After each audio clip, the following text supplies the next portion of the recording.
This is crazy. I got the Karen haircut. Give me the manager now. Alright, let me change this.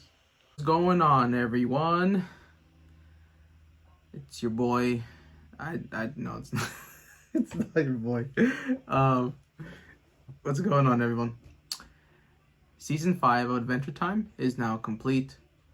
And if you don't know, after every season, I do a review, a recap sort of things, just to get my perspective and a more present experience. This season was a little bit different because it was the longest season, which included 52 episodes, which is technically 2 seasons put into one. And if you're new and you haven't been keeping up with my journey of Adventure Time, or you just want to go back into my reactions or my other reviews, then I'll do YouTube stuff. There'll be a playlist somewhere here. So let's get to it.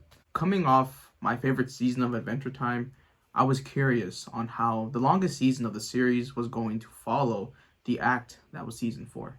So this season includes the most episodes. I'm going to try to formulate and transition and connect things as I see it. Part 1.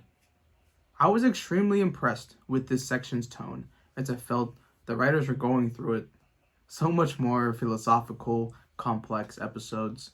I was concerned for the writers, but I also loved the content and the deeper messaging, alongside the already creative and fun episodes. Continuing callbacks, epic moments, the continuity of smaller characters, and quality episodes and interactions made this part another pleasant experience. This section included probably the best 3 to 4 episode run in the series thus far, with episodes 14 through 17, which was riveting. I did have some issues with the reliance on the Greybles and the weaker end to part 1, which did not allow the season or the section to finish on a strong note, as previous sections and seasons have done infinitely better. Part 2. This section of the season felt very much like a planting of the seeds season. What I mean by that is that there were so many new interactions between characters, giving minor or background characters more fleshing out and inclusions, and the continuation of the setting the tone with vague and foreshadowing clues. I think by now we know that the show will always include these elements, and I always say it, but this section, it just felt more intentional, as if they were trying to set the foundation for future seasons and the foreseeable future. I don't think this section had the consistent peaks from the first section, but I think I might have preferred it a little bit more, as I loved the more niche building of the world, characters, plus it contained one of the best episodes in the series thus far. Alongside that, the backdrop of the season was the inner workings of PB and the romance difficulties of Finn and FP's relationship. This made it so there was always something to focus on, or sometimes these ideas would fall in line with the episode's overall premise or the execution. I still think there was a handful of weaker episodes and some plots being a little underwhelming, alongside not as being as consistent as the first section. But with that being said, I'm feeling extremely similar as I did with the first section. Plot and world. Okay, I'm just reading over the script. There's a lot. We gotta go through it. I'm gonna basically break down every single important plot that I think there was this season. So, we have the epic continuation of the season 4 finale. Finn and Jake get their wishes of wishing the Lich never existed and returning home by changing the original wish of the Lich. That's an alliteration thing. An extremely epic episode that leaves questions of the Lich's whereabouts, the war, the time room, and the Enchiridion, sort of. The Magic Man implants little versions of the cast, and it turns into a horrifying cosmic religious romance experience. Rainicorn has the babies, and Jake is an overworked but anxious dad, but the children grow up fast and are strong just like he was. Ice King wanting to bring Fiona and Cake to life, but failing and reconnecting with Nectar, Lemongrab, and the Kingdom, attack the Candy Kingdom, Ice King professes his dreams to his Fiona and Cake shrine, wanting to reunite or unite with them at some point.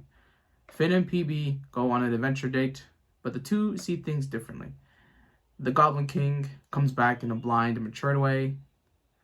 An incredible and sweet episode of young Simon and Marceline, which reveals her fear of him with the crown and him acting as a father figure. Finn goes on an Alice in Wonderland adventure to the Pillow Kingdom, I believe, where he experiences a lifetime's worth of experiences with kids, a wife, community, and it's just, he's on his deathbed. And he comes back to this place and he recalls it, but then after a distraction, he completely forgets what he was even talking about. Jake kills a profound bubble, which ruins BMO's love. A slight look into PB's disinterest in romance, while Peppermint Butler shows his darker side. Ice King developing a platonic relationship with an island woman and defeats the party beast. I think that's his name. Jake's past of being a thief is revealed as they do a heist to steal the Baker's Shard with his old comrades. And the Wizard King goes back to the Wizard City and they build more on that. And PB shows a lot of dismissal of magic and spells, which is a really close-minded approach to that. But wait, there's more. BMO's origins, the world, the unique case. Marceline and PB have a solo adventure that teases more attention as they go back to get the bear that Simon gave Marceline. Ice King and FP face off due to Finn's premonitions. We learn that the real reason why FP is in danger is because her father, to put it not lightly, is a deadbeat. Finn's lying does no good as FP feels betrayed and she breaks up with him, while the Ice King moves in with Finn and Jake because the Ice Kingdom is destroyed. The Witch Spirit is also revealed as we look into the Candy Kingdom's beginning infrastructure. Also, PB's lying about being 18, so that breeds a lot of interesting things. Finn gets obsessed with the dungeon train, as he is coping from the breakup. Ice King and Abracadaniel become friends, but then he unlocks the demon of Finn's demon sword. The sword/demon is destroyed, which leaves Finn swordless, and Samantha is grateful for being freed, who was a sort of animal that was with Jake in the holding place. The James story is a tragic but telling episode to PB's mentality as a leader. Tree Trunks gets married. Finn, finally, after the demon sword was destroyed, he gets a new cursed grass blade that he takes, and even he keeps it on his wrist, which I think is an amazing character design choice. More origins of the old Candy Kingdom, as we are shown the old successful security guards that PB discontinued for being too good. But one of the soldiers is still alive and teaches Finn new techniques and stances. Finn reports this to PB, because he's being a weirdo right now. But she's ironically chill with this and is now having him patrol the shadows as a security guard, which I love. FP claims the throne after fighting her father and John, I think that's his name, from an arranged marriage and from being poisoned. Finn helps, but he's a bit weird and touchy. CB, besides her, is amazing, as he is loyal, he's determined, and he professes his love and dedication to her, kind of winning over Finn.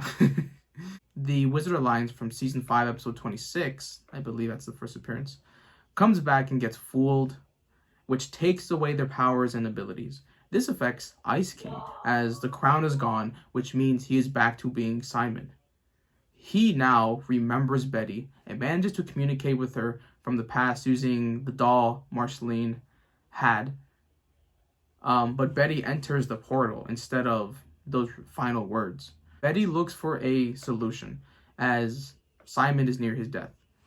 Her plan fails, and now Simon returns to being the Ice King, which makes him forget about Betty. However, Betty is now in this world, but leaves Ice King. Lemonhope finally gets his time, as the Lemon Kingdom has been in disarray all season. It's a story of freedom and doing things as you want. A lot of other symbolism and metaphors, which again still did have good moments, but I kind of felt a little bit underwhelmed with this development. And finally, we have confirmation that Billy is dead. Finn meets Billy's ex-girlfriend, and they discover he had a bucket list, which they finish the tasks to put him to rest. The final task requires Finn to conquer his fear of the water, which he does by knocking himself out. After waking up, he slices fear with his sword, and it seems to no longer be a fear that he has. This has Finn see Billy in a consolation form to tell him that he did what he needed to do, and now he will tell him the thing that they teased. And this thing is his human father is alive. And that's how season 5 ended. You know, just the usual Adventure Time way. Just how it is, right? Whew, that was long. Characters. So, a little bit different with how we handle characters since I separated part 1 and part 2. So, I'm just going to kind of go with that. So, the first part, that included episodes 1 through 26. And in this one, there really wasn't that many standout, consistent performances. And I say this because number 6 and number 5 is James Baxter and I think Rocco, that's his name. He was the suitor. So I think that kind of shows you like the quality or the presence of the characters weren't super strong this time around. BMO was nice. I loved Ice King. Jake, I think just more fleshing out of, again, like him being a dad, the whole thief stuff, and I think just this season he was more like of a supporting kind of comfort guy. And Finn, surprisingly, with all the wackiness and crazy episodes we got, it actually allowed him to be like his own person. He was being healthy in his relationship. It's just, to me, this was the best version of Finn I think we've had all series. Part 2, we get a lot more development. And I think this is maybe why at times I might prefer this section over the first section. We have BMO again making it here. I think it's the first time he's actually made consecutive top 5s, I believe. Cinnamon Bun, even though it's only like one episode, maybe even a couple, his development is crazy because I used to think he was just annoying or just kind of like a problem. But then I think when you look at how he acted with PB, he was very like dumb, or he just really didn't care or whatever. And then I think with FP, he's very determined. He wants to fight for her. He wants to see her win, to support her. And I think that kind of breeds this idea that you kind of base your efforts, your investment to people based on how your leader is or acts. So a little bit telling. Maybe I'm looking too deep into it, but that's what stood out to me with CB. So he deserves some recognition this season. Then at 3, we have a surprise one because it was only one episode. But I was so floored by this development and this character that I have to put him here. And that's going to be Rattleball, the one soldier. I'm just a sucker for kind of that sneaky spy, sneaky warrior, assassin type of thing. And yeah, I just really loved how they had this crazy background for him, and even the Candy King too. So he deserves a lot of recognition just for what I like in my tastes. Then at 2, we have the Ice King. I don't think there really needs to be any discussion why in this part specifically, he was goated. I know he's not the same as Simon. It's like the whole duality, but same thing, very deep moments and just usual funny man, like we know him. Just like BMO, Ice King also makes it in the top 5. And the interesting part is that at this point, Ice King, I think, has been in every top 5 to top 3 in the seasons I've done. So I would probably consider him probably my favorite character in the series, most likely, I think. And then number one is Flame Princess. They went heavy into her world and her development in the first 10 or so episodes. But I think what they did for her for this problem and confronting her dad or finding out the true dangers of her from her claiming the throne and wanting this more honest, this more open leadership, it did a lot. And also to show how independent, how powerful, how sensitive, thoughtful she is. And also to how she doesn't really need Finn. Speaking of Finn, you'll notice that PB and Finn are not in here. Notice how in the first section I had Finn as the top character because he's more insightful, he's just going more along with things, and he's kind of ruminating on the relationship or love or whatever it is. But this also makes him in probably to the worst version of himself in the show because he's so much more creepy and headstrong on reconnecting. And he's not like really sad, but he's more like trying to do things or to force a connection or force that situation to be brought up again. And I just really didn't like it sometimes. It came off really off-putting for me. PB is, this season, this section, they really went into her mentality of how she approaches stuff as a leader. And I think it's really setting up for something bigger down the line. Like they mentioned the whole stuff of age, the way that she treated James, how she just kind of kills her guards or candies whenever at her disposal. She hates magic. Also, too, with her past with Shoka, that witch spirit thing. So something is a brewing here, and it kind of made me feel a little bit uneasy, or at least I used to love her, and I still do as a character and from a comedy perspective. But I do think that something doesn't feel right. So traditionally, I would have her somewhere in the top 5, but I think there's kind of this weird looming impending evilness or something that just really isn't expanded upon yet. It's just more like vague foreshadowing or, maybe it's red herrings maybe, but that is why she's not included here. Episodes. We're going to go with best episodes of part 1 and then a part 2. Number 5 is episode 14, Simon and Marcy. Again, I got spoiled by this one a little bit because I was told to feel something to expect this. But I still think it was a very sweet, somber episode.